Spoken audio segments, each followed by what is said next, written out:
Salve, salve pessoal da iniciação.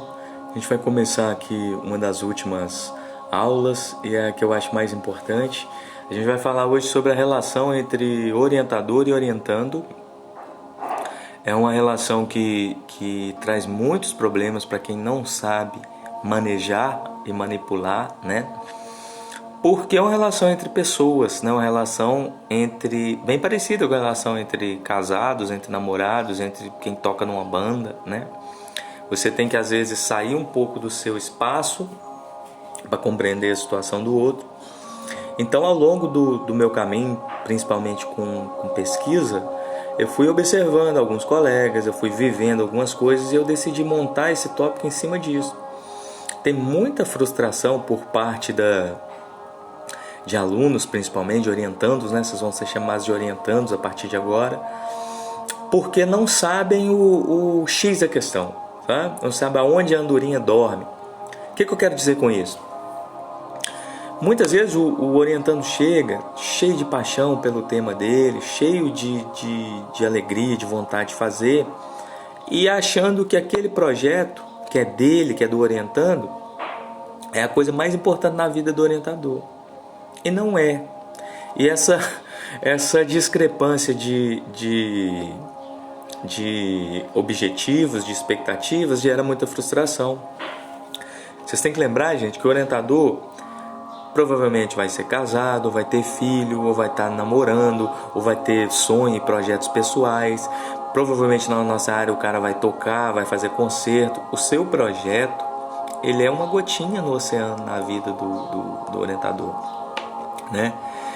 Isso pode ser um pouco frustrante quando a gente ouve a primeira vez? Pode, mas também é realista, para você não cometer alguns erros que eu vejo as pessoas cometendo. E aí depois entrarem naquele vício de reclamar do orientador. Então quando a gente já começa assim, olha, meu projeto é só mais um na vida do orientador. Eu não posso ter a expectativa de que ele está, sabe, apaixonado pela ideia igual a mim. Seu orientador já fez monografia. Seu orientador já fez mestrado, já fez doutorado, né? Ele tem como função, sim, ele recebe para te orientar, sim. É parte do programa acadêmico dele? É. Mas lembrar que quem precisa defender uma monografia é vocês precisam se formar, né? Se você vai com essa cabeça, todas as outras atitudes que você tem que tomar, você já toma consciente. Por exemplo, os prazos. Muita gente perde o prazo porque acha que o orientador é um pai que vai ficar lembrando ele, aqui, você tem que acordar, menino, você tem que escovar dente. Isso acabou. O orientador não vai ficar lembrando vocês disso. Tá? No máximo que ele vai fazer, se você perguntar, é te falar, olhe na secretaria. Portanto, se você sabe dessas coisas, você já adquire aquilo que eu estou falando com vocês aqui. Muitos até nem entendem bem, que é adquirir um pensamento autônomo. Opa, eu tenho que fazer monografia, eu tenho que sanar as minhas dúvidas. O orientador é um GPS. Ele mostra o caminho. Se você perguntar, o GPS não se liga sozinho. Então você tem que correr atrás das suas dúvidas, ele mostra um caminho e você que dirige. Com o GPS é assim, é você que toma multa. Se atropelar alguém, responsabilidade civil sua. Se demorar no caminho, se furar pneu, você que troca. É o mesmo raciocínio para a relação de orientador e orientando. O orientando é que é o responsável, o orientador só mostra o caminho. Agora, vocês têm direitos também. Regis, mas é só dever? Quais que são os deveres? Vocês têm que ficar atentos a prazos, a responsabilidade de vocês, não do orientador. Ficar atentos aos formulários. O orientador, gente, já formou, tem 30 anos. Ele não está por dentro dessas coisas, não. Até deveria estar? Deveria, falando a verdade com vocês, deveria. Mas não vai estar. Se você entrar com essa expectativa, você se frustra. Então já entra com essa mentalidade. Eu, por exemplo, estou ajudando vocês. Eu já dei para vocês uma coisa que ajuda, que é o modelo da monografia. Muito orientador nem sabe onde está. O cara é fera naquele assunto, mas ele não está ligado nessas questões de secretaria, de papel, de formulário, de acadêmica. Eles não estão ligados nisso. Entende? A maioria não está. Ô Regis, mas todos são assim? Não, não são todos. Tem gente que está mais atualizada, né? Mas a maioria não, principalmente quem já se formou há mais tempo. O cara tem uma grande bagagem, uma grande experiência, mas ele não está ligado nessas coisas. Ele não é do dia a dia dele, entende? Então é vocês que tem que estar com a relação próxima com a secretaria.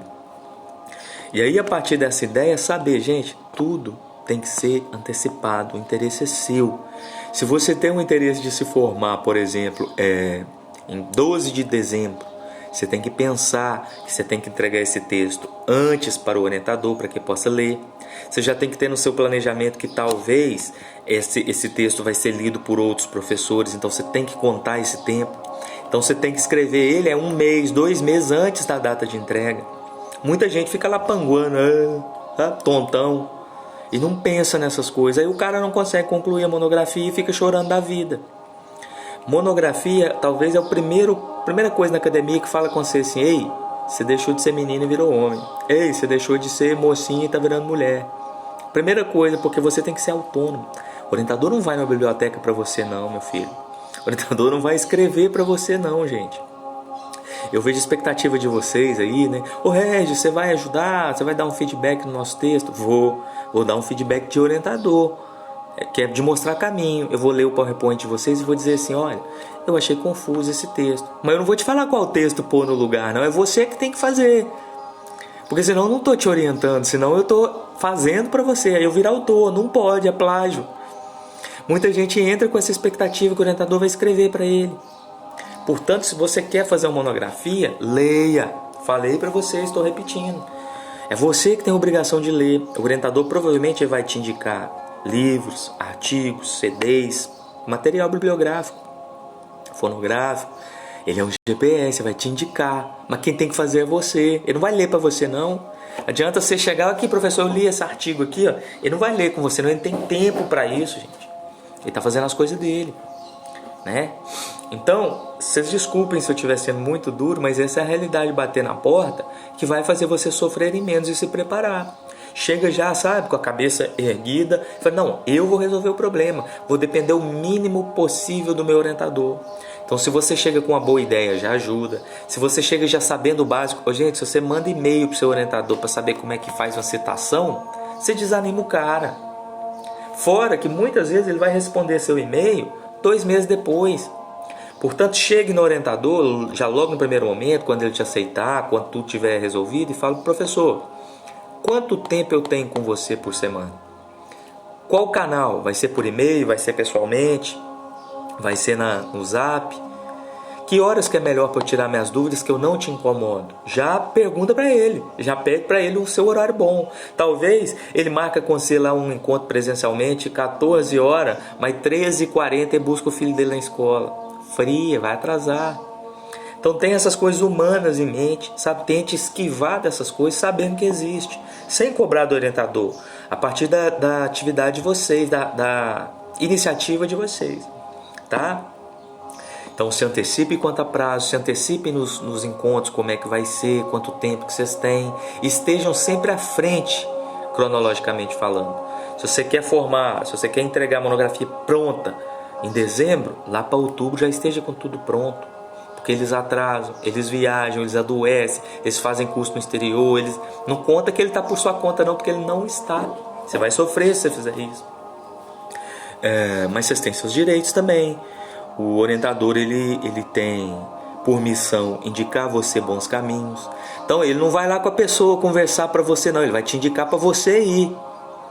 Eu acho engraçadinho, eu oriento também, né? Monografia, muitas vezes a expectativa de vocês é que a gente vai lá fazer o meio de campo para vocês, entregar mastigadinho. É você que vai, o orientador no máximo vai falar assim: olha, desse assunto fulano de tal sabe, fulano de tal sabe. É você que tem que ir lá procurar o telefone do cara, ligar pro cara, mandar e-mail pro cara, correr atrás do cara. Entendeu? Infelizmente, gente, é assim com todo mundo, tá?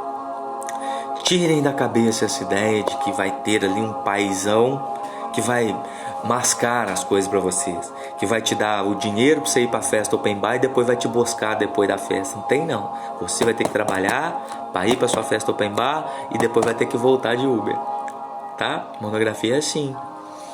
A pesquisa acadêmica é assim, né? Desenvolvam isso, sabe? Não que vocês não possam contar com o orientador, não estou dizendo isso, mas quanto menos vocês contarem, menos vocês vão sofrer. Ah, Regis, mas não, o orientador do meu amigo não foi assim não. Claro, acontece, gente. Tem gente que é o oposto que eu estou falando. Mas eu estou preparando vocês para o pior. Porque aí vocês vão saber lidar. Se vocês encontrarem um anjo na vida de vocês, Parabéns para vocês, saibam que é exceção, né? Vamos preparar para a regra. Então o que ele vai fazer? Ele vai ler o trabalho de vocês, ele vai dar opiniões, ele não vai escrever, vai dar opiniões, ele vai indicar caminhos, talvez ele vai discutir com você quais tópicos vai ter, né? E você vai lá fazer. Quer escrever bem? Leia muito. Leia sobre o seu assunto, leia monografias com assuntos parecidos com os seus, tá? E sejam cada vez menos dependentes. Tá bom? Tô falando isso pro bem de vocês, eu acho que vai evitar muita frustração. Tem gente que fica de depressão nessa relação de orientador e professor e orientando. Tem gente que suicida em mestrado e doutorado, tá cheio, na USP, UFRG, o FMG, o FRJ, tá cheio. Porque a pessoa não tem a maturidade de entender isso. Não sou a coisa mais importante na vida do meu orientador. Tenho meus direitos. Se, gente, vocês tiverem uma relação ruim, tóxica, onde o cara não te devolve nada, onde o cara não responde nada, vocês têm o direito de trocar. Mas façam isso de uma forma legal. Fala, olha, professor, não está rolando bem, a coisa não está fluindo, você se importa se eu pedir uma outra orientação, né? Mas tentem ficar com o de vocês, porque isso é igual trocar de namorado. Você só troca os problemas. Você vai lá trocar de namorado e fala, não, vou trocar de namorado porque essa aqui gasta demais. Aí a outra tem um outro defeito, né? A outra se atrasa muito. Você fala, não, vou trocar, porque essa tinha que gasta demais, a que se atrasa muito. Aí a outra é desonesta. E por aí vai. Então eu acho que o caminho não é trocar, é saber lidar dentro dessa relação. Até porque é vocês que vão escolher, né? Que vão pelo menos convidar. Então lembrem daquela fala que eu fiz na live. Façam uma lista tríplice. Tenho 3 opções, porque um vai estar doente, o outro vai estar perdido em vocês, o outro vai estar viajando. Então tenho 3 opções na área de vocês, tá bom? E no mais, tentem chegar o mais municiados possível. Já sabendo onde está o modelo, já sabendo o básico. Se você se esquecer como é que faz uma citação de referência, vai lá consultar, eu dei o trabalho para vocês. Se vocês tiverem dúvida de como é que cita alguma coisa, ou como é que... vai lá consultar, porque isso é coisa básica. O orientador geralmente não está por dentro, ele está desatualizado quanto a isso. Geralmente, tá? Geralmente vocês vão encontrar as pessoas desatualizadas. Fizeram há muito tempo, gente, tá? Então, o que eu estou tentando fazer nessa disciplina é passar para vocês o máximo de ferramentas para que vocês só precisem tratar com o orientador de vocês o conteúdo. Aí sim, você vai debater, olha, professor, eu estou querendo pesquisar isso. Ele vai te falar, olha, mas tem isso, leia isso, e vai meter a cara, gente. Porque é muito gostoso fazer uma monografia, depois que você vê todo escrito assim, com o seu nome, publicado ali, né, com a ficha catalográfica. Geralmente a monografia muita gente consegue publicar como artigo depois, para quem quiser seguir na carreira, né? Tá? Então se liguem nisso, lembrem-se disso. Vocês têm seus direitos, antecipem-se. Chega lá, ô professor, então nós vamos fazer orientação mesmo, qual que é o melhor horário para eu te procurar? Quando é que eu te incomodo menos? Quando é que você vai conseguir me responder assim tranquilo, né? E vamos torcer, escolham pessoas positivas. Porque tem isso, tem gente que vê o copo meio cheio, tem gente que vê o copo meio vazio, não é isso? Então escolham pessoas que sejam positivas, né? Que sejam, que tentem buscar informações. Olha, como é que é esse cara? Ele responde nos tempos, ele é muito ocupado, né? Fuja de gente muito ocupada, porque geralmente pode ser pessoas com muita experiência, mas que vai te dar pouca atenção, né? Procurem saber, façam uma pesquisa. Assim como os orientadores também fazem de você. Se achar que você é fumo, ele te dá um perdido, né? Ele procura saber quem é que está convidando ele para essa barca, tá? Mas no mais, eu acho que é uma coisa gostosa, é uma coisa de saber o espaço do outro, saber os momentos, né? Entender que nós somos autônomos, nós estamos fazendo monografia, tá? Então, vocês podem deixar aí, eu vou finalizando por aqui, vocês podem deixar aí qualquer pergunta sobre a questão de relação. Orientador, orientando, o que vocês podem fazer, o que não pode, né? Basicamente não tem muito segredo. Se vocês chegarem lá com essas ferramentas que eu passei para vocês, já vai ser um meio caminho andado, né? Você não tiver que ficar perguntando essas coisas básicas, essas coisas que eu passei. Portanto, essas aulas ficam gravadas, consultem, né? Vai lá no YouTube, esse canal deve ficar por aí, vai lá e consulta. ao invés de ir lá encher a cabeça do orientador, porque provavelmente quanto menos você perguntar para ele, menos você desgasta. É como se você tipo sanguinho de videogame, você vai dando soco, o sanguinho vai acabando, se você jogar esse joguinho. Então o orientador também é assim, ele tem aquele sanguinho seu que vai acabando. Se você der muito soco, muita pergunta boba, muito negócio, você vai gastando a paciência, entendeu? Deixe para gastar com coisa importante, que é o conteúdo. E vocês resolvem isso aí, né? Eu dei para vocês muitas ferramentas que depende de vocês fuçar nelas, pesquisar, explorar, sabe? Não é porque você chegou ali e não achou uma coisa que você já desiste, vai lá e brinca mais. Principalmente nessas plataformas de achar bibliografia. O orientador talvez ele vai te falar o nome do artigo, mas talvez ele não tenha os dados todos. Ele fala, tem um artigo que o fulano de tal escreveu, ele não sabe o ano, ele não sabe não sei o quê. Entendeu? Por isso que às vezes vocês fazem perguntas que eu até rio. Eu falo, oh meu Deus, é porque não sabe a realidade. Vocês vão procurar uma agulha no palheiro, tá bom? Mas vai ser muito gostoso. Então é o seguinte, qualquer dúvida que vocês tiverem, deixe aí nos comentários dessa aula e a gente vai se falando mais ao longo das aulas. Tudo bem? Espero ter ajudado. Essa aula aqui que eu estou dando para vocês, estou chamando de tópico, ó, 15 minutinhos, é um bate-papo, né? Ele nem existe, se você for em disciplina de metodologia, ninguém conversa disso. Sabe? Mas são coisas que eu vi que são muito importantes e que acabam prejudicando o trabalho em si, por causa da relação interpessoal. Tá bom? Então fiquem com Deus, eu vou ficando por aqui. Qualquer coisa, me fale, tá bom?